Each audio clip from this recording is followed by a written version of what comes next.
Hi everybody. I wanted to go over a couple of topics and just some random observations in behavior, and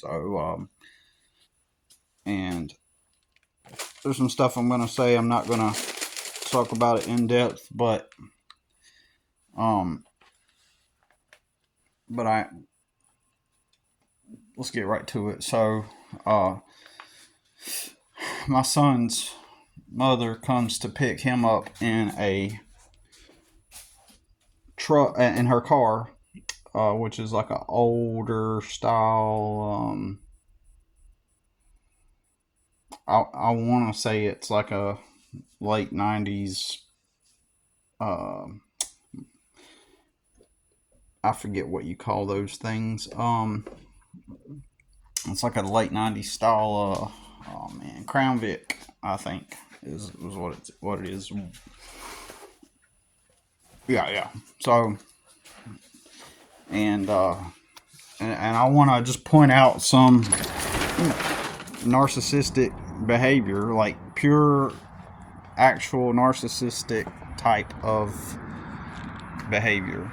Okay, so a prime example. So when she pulls up to pick my son up, and this is the part I'm not going to go in depth about here right now. Uh, when she pulls up to pick up my son, I am sitting in my truck, in my new truck. I got a new truck, okay, and it is a newer model truck, and it is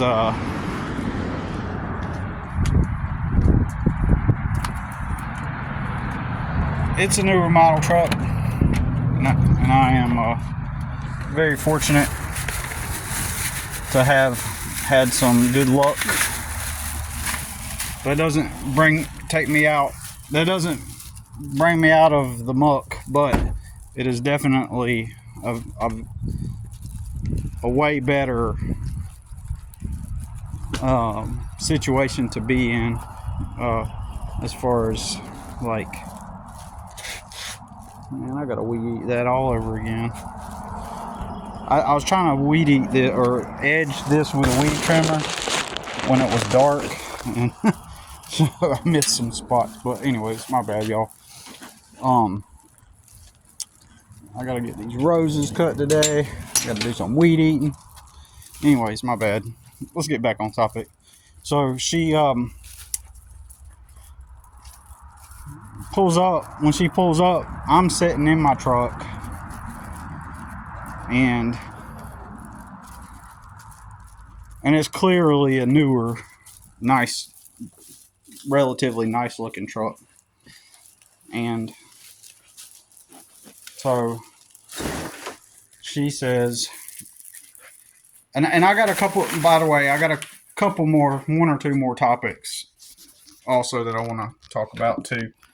But I'm gonna heat up my garlic bread as I talk to you. So it's like, oh, I see you got your new truck. I was sitting in it, and I was like, yeah, I practiced the gray rock thing, and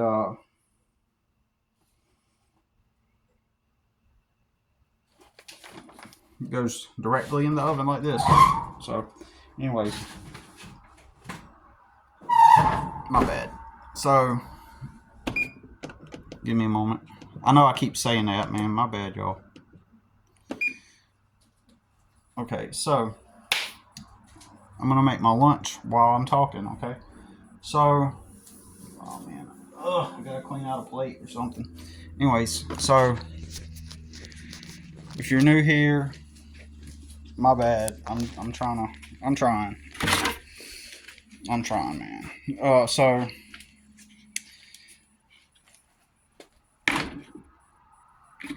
it. Man, I'm tired. Also, I've been tired a lot. So my bad. I may need to just start this video over with. But son's mom pulls up to in her car, and she is in her Crown Vic, which is like late 90s, I think, style model. And, and you got to understand, she's always wanted to fit in. She's always been about at least trying. She desperately wants to be somewhat socially relevant. And paradoxically, her efforts in doing so through a quick fix lifestyle, through just trying to have it now, gotta have it now mentality, it has caused her to live in immense poverty over all of her life. Her desperate need and desire to try to obtain not just stability, but a life where she could express to the world, see, look at me, I'm normal, I got status like everybody else. Paradoxically, it makes her worse. It makes it worse on her, and she's not even aware of that. And over the years, she gets with different guys and basically acts like a leech, and she gets people to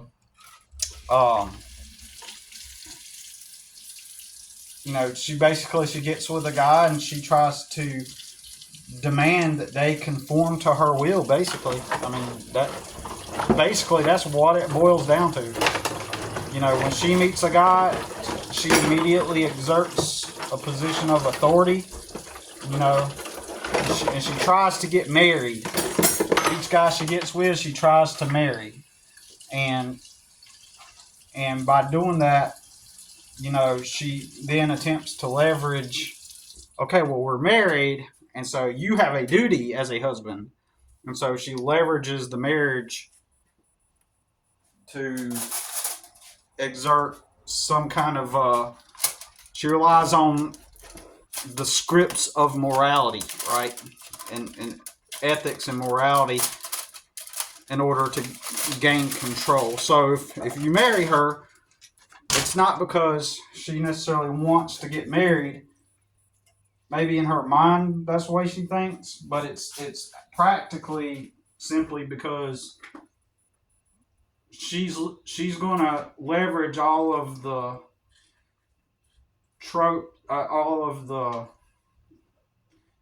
the moral value of being in a marriage or even a relationship in general. She's going to leverage that to gain power and control. So I'll give you an example. Like if you're the husband, like I said, you have duties, and so therefore you must act this way, you must act that way. So she weaponizes it. To simplify it, she weaponizes it, right? And then, when we were together, she started doing that to me. She met me in church and thought I was a nice, polite church boy because of, my demeanor and how I act. And, in general, I treat people pretty kind. And so basically, using other terms, she, in her mind, viewed a weak target. And she therefore attempted to extract value from me by when you break it down, she attempted to extract value because she seen that I worked. She seen that I had the optics of someone that's stable, someone that's goes to church, moral, and safe, and all that stuff. So in her eyes, I'm a prime target, and it's also that she can have this image and be able to tell the world, see, look at me. And like I was just saying a couple of minutes ago, paradoxically, that makes the opposite effect. When you try to control somebody and get them to live under a certain set of rules, and it's not going to go well for you. And And so she thought that I was that, and that I would bend and I would supplicate and I would just be all like, oh, yeah, you're right. Oh, she thought I was weak. She didn't realize, like, I grew up fighting, man. I don't look like it. Like, if you meet me,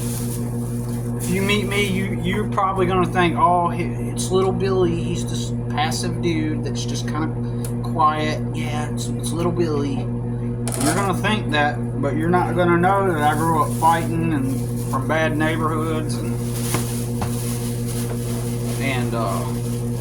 so you're just gonna assume that I'm some kind of weak little piece of shit or something, and then the reality is like, you're judging a book by its cover. And see, I don't have this outward persona of someone who you would perceive to be someone who would defend themselves. You know, I don't smoke. I don't got tattoos. I don't act a certain way. I don't talk.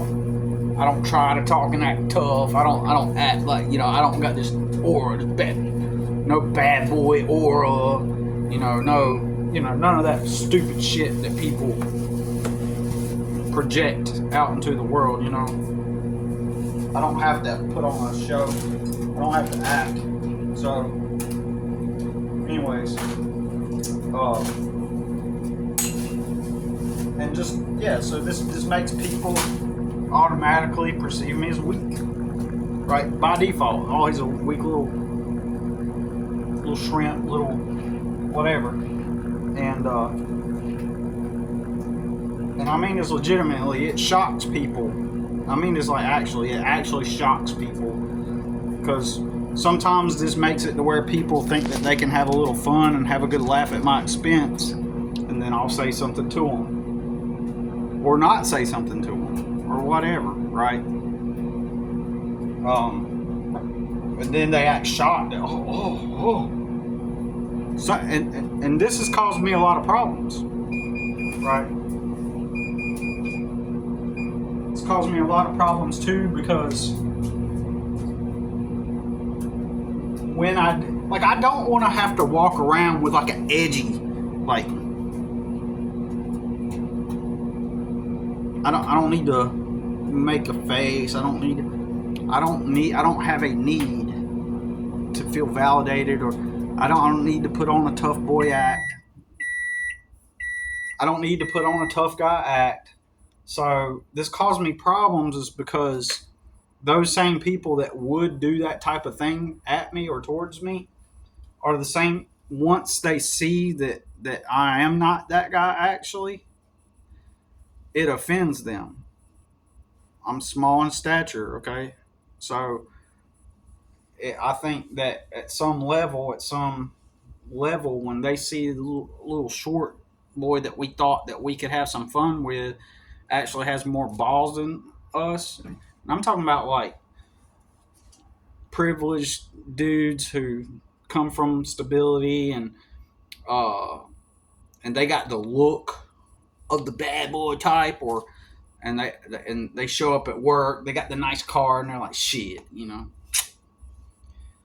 smoke, yeah, like those fuckers, those little fucktards. And I'm glad I act this way. I know I'm getting off topic, but I'm glad I act this way. I'm glad that I come across that way, because the unbelievable amount of women that are attracted to those guys, and then you'll see them and be like, oh, but yeah, he's attractive, and all that stuff. The unbelievable, like, you look around and see these women being attracted to those dudes, but then like they're not attracted to me. I'm glad I act this way. I'm glad I come across as weak, because and then I watch the women be attracted to those other guys like that. I'm glad, because that tells me that they're inferior genetically, okay? Because they can't pick up on the fact, like, all the women, like, if you go on your Facebook stories, I constantly get recommended personal profiles from women, their personal posts, not Facebook pages, but their personal page gets suggested to me from a post that they make. And it's not like a influencer. They're just like regular women, right?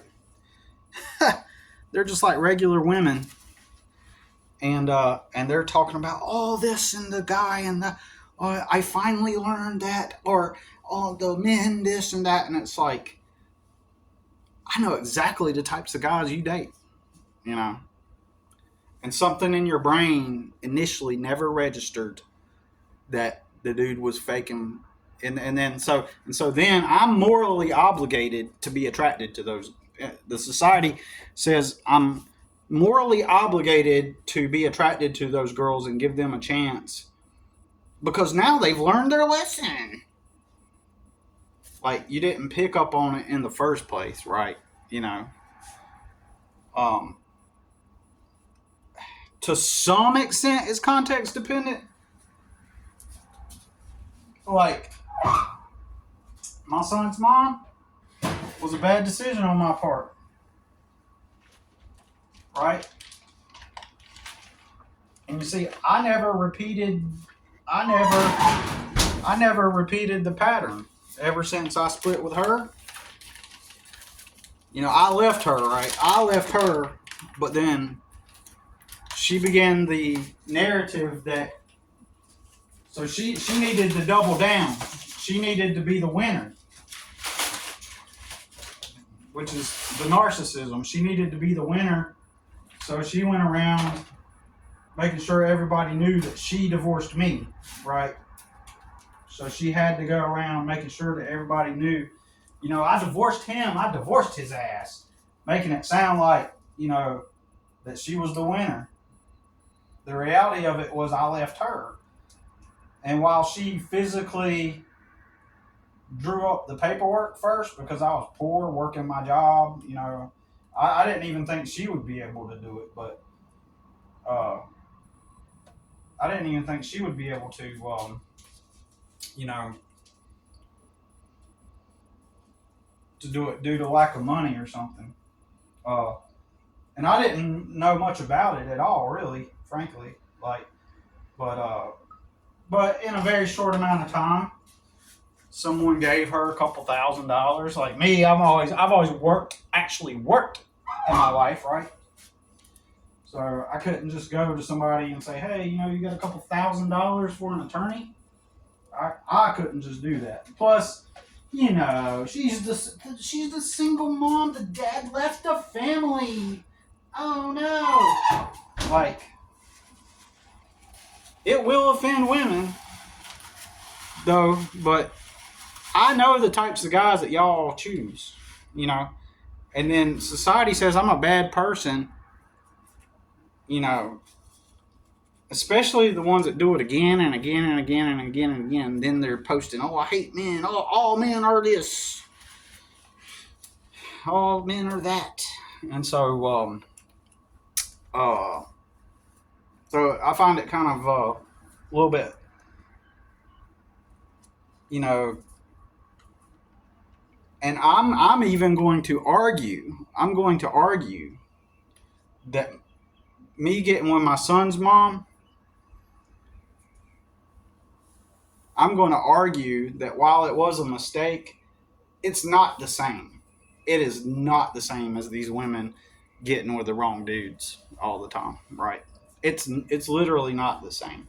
I'll have to share that in another video. I'll share the whole reason why, like, you can't apply that same thing to me. That same, like, you can't say, well, you look at you. You chose a bad woman. You can't do that in my case. My case is extremely unique. When you hear all the stories that everybody tells about their bad experiences, and it's common, you know, and people gaslight you and people lie to you, and you know, it's okay to make a mistake. Don't get me wrong, but comparatively, when you look at these other dudes and you see the girls they're attracting, the girl that saw that guy and goes, oh, but like if he appeared to be a bad boy type, like, it was just so exciting and all this bullshit, right? Don't want to burn my garlic bread.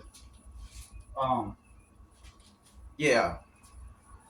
And so I am not morally, like, if you break down my story and how I got with my son's mom, if I told you all the details, you would have to conclude that it makes sense to be understanding in my case, but not most of these women, right? Like, and the guys that they're choosing, right? It does make sense in my case. But anyways, um, so narcissistic tendencies, the competition, she had to go around telling everybody, I divorced his ass, even though I was the one that actually left, right? But she needed to one up me. When we were together, I never partied and did drugs and stuff like that, but she did. She did everything. The party, the drugs, the hooking up, all of the stuff that, society teaches everybody, especially young women, to do, right? A follower, mainstream, normie, conforming, right?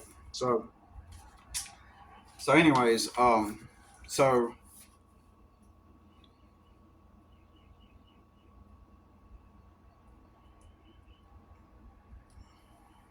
uh, so there's that competition. So she did everything, the drugs, I mean everything, hooking up, all anything you can imagine. She did, right?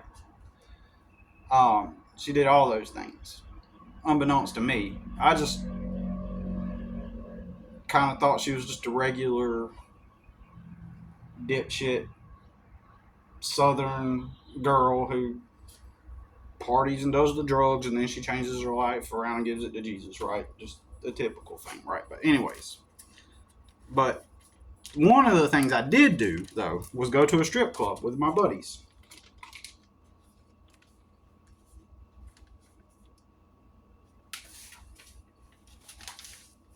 I went to a strip club with some of my friends years ago, right?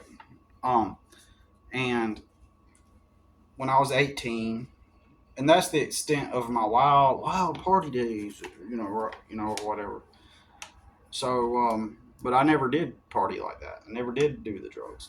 At worst, I went to a strip club, okay, um, with my friends.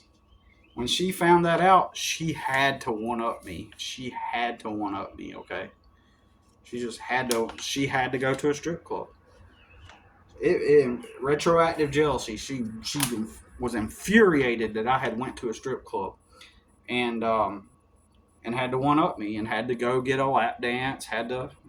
And so she ended up going with her cousin.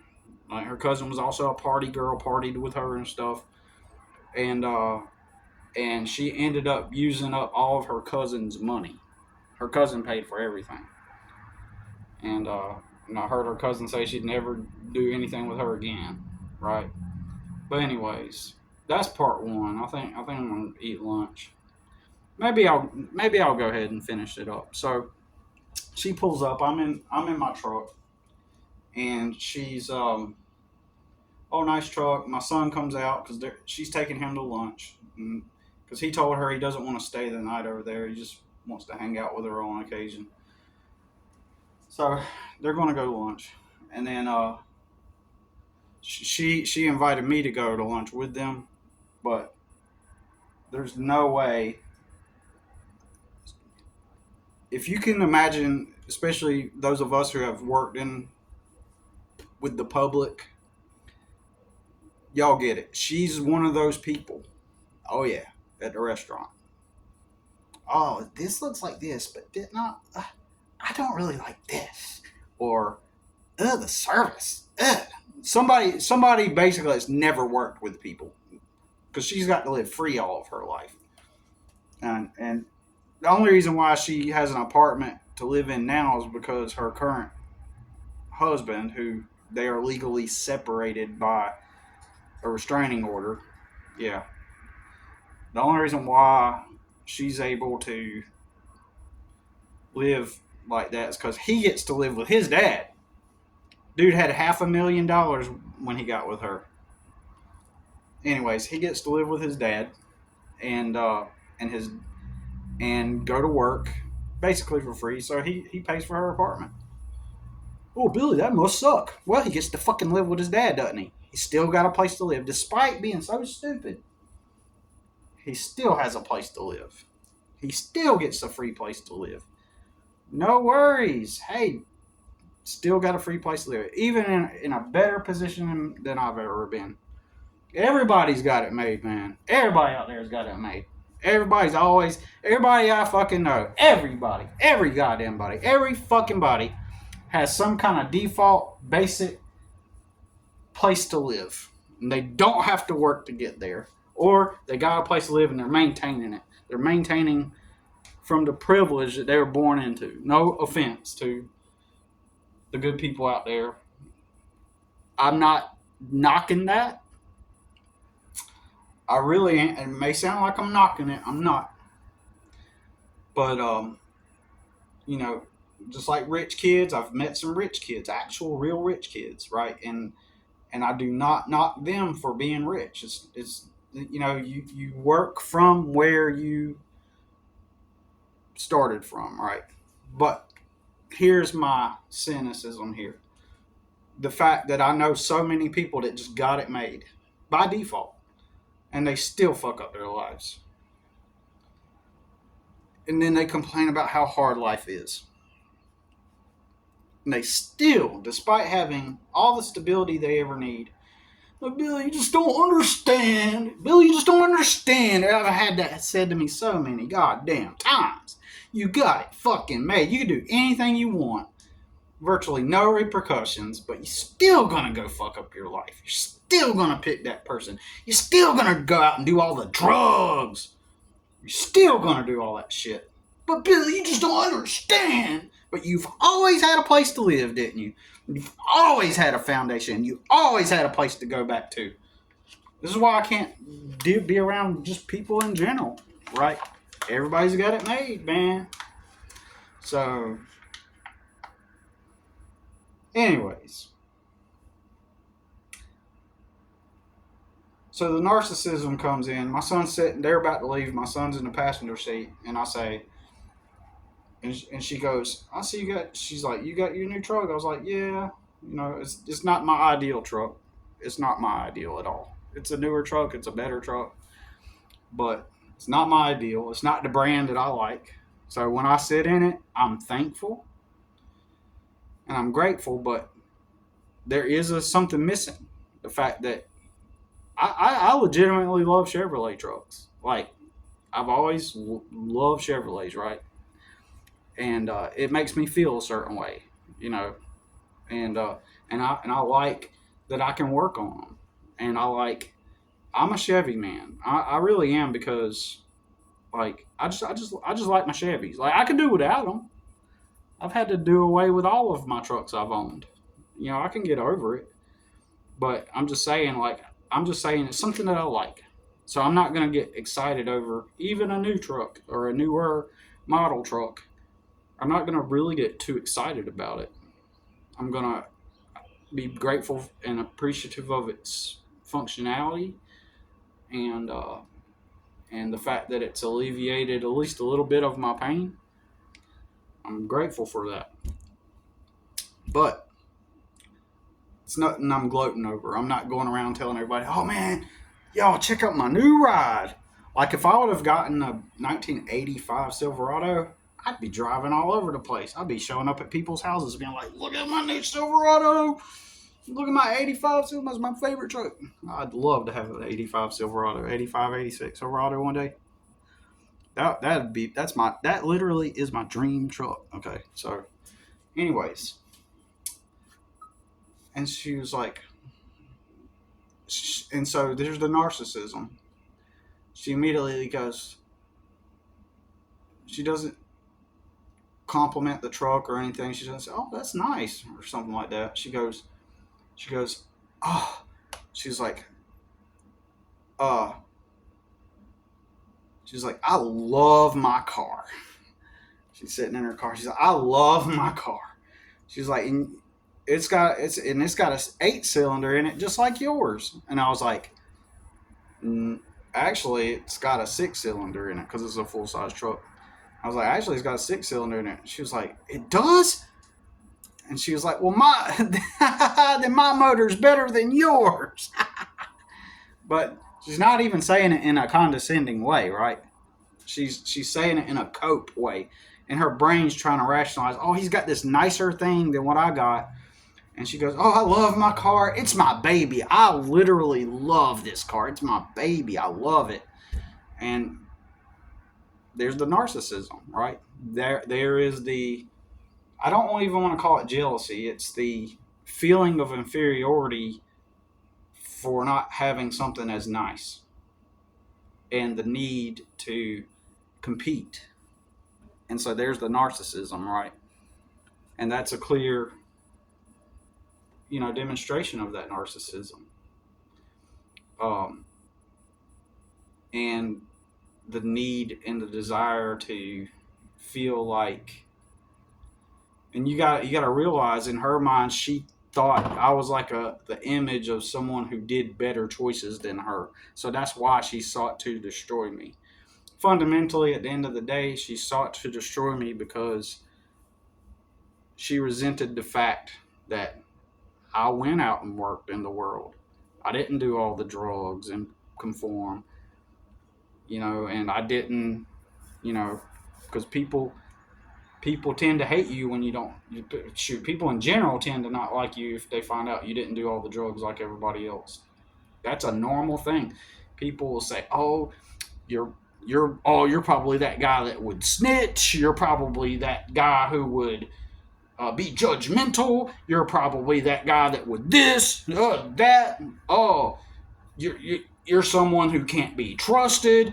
You probably got something shady going on with you. You probably think you're better than everybody else." It's all that. That's the way the mainstream society will treat you if you don't go through their little rite of passage, which is, I shouldn't even call it a rite of passage because it does not compare to rites of passages like in tribal and like in what's the word, in tribes, what's the word, where they don't have technology and all that stuff. I mean, but everybody likes to feel like that they've been initiated by, and they like to pretend like they went down this hard journey, and they, it's all play. It's all just like a mimic of an actual rite of passage. And but it does make you relevant, and it does, if you don't participate, it does make you an enemy to the mainstream. To your average person on the street, they find out you didn't do all that stuff.